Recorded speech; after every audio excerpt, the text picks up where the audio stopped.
সীমান্তে বিজিবিকে পিঠ না দেখানোর নির্দেশনার পর থেকে বিভিন্ন ধরনের ব্যতিক্রমী ঘটনা ঘটছে বর্ডারে। বাংলাদেশে ভারতীয় 5 নাগরিক প্রবেশের অপরাধে তাদের ফিরিয়ে না দেওয়ার ঘটনার পর এবার সীমান্তে কাঁটাতারে বেড়া নির্মাণে বাধা দিল বিজিবি। লালমনিরহাটের পাটগ্রাম উপজেলার দহগ্রাম ইউনিয়নের হাজিপাড়া সীমান্তে ভারতীয় সীমান্তরক্ষী বাহিনী কাঁটাতারে বেড়া নির্মাণ কাজের চেষ্টা করছিল, তবে সে কাজে বাধা দিয়েছে বর্ডার গার্ড বাংলাদেশের সদস্যরা। এছাড়া বুধবার সন্ধ্যা 6:30টায় ওই সীমান্তে বিজিবি বিএসএফ এর ব্যাটালিয়ন পর্যায়ে পতাকা বৈঠকে নির্মাণ কাজ বন্ধ রাখার কথা বলা হয়েছে। এ ঘটনার পর উভয় পাশেই বিএসএফ ও বিজিবি শক্তি বৃদ্ধি করেছে।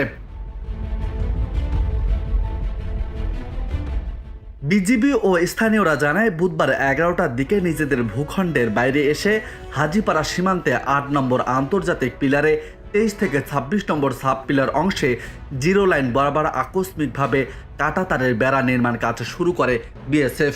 বিষয়টি নজরে এলে বিজিবি বাধা দেয়। এ সময় স্থানীয় কিছু মানুষ সীমান্তে জড়ো হয়ে প্রতিবাদ শুরু করে। এ অবস্থায় সেখানে অতিরিক্ত বিজিবি মোতায়েন করে সতর্ক নজরদারি করা হচ্ছে। অপরদিকে অতিরিক্ত বিএসএফ মোতায়েন করা হয়েছে বলে জানা গেছে।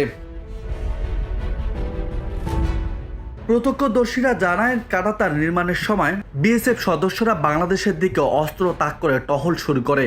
এ সময় সেখানে স্বাভাবিকের চেয়ে অতিরিক্ত বিএসএফ সদস্যকে দেখা যায়। গ্রামবাসী ও বিজিবি সদস্যরা বাধা দিলেই কাজ বন্ধ রেখে ভারতীয়রা পিছু হটে। রাজু আহমেদ, বার্তা 24।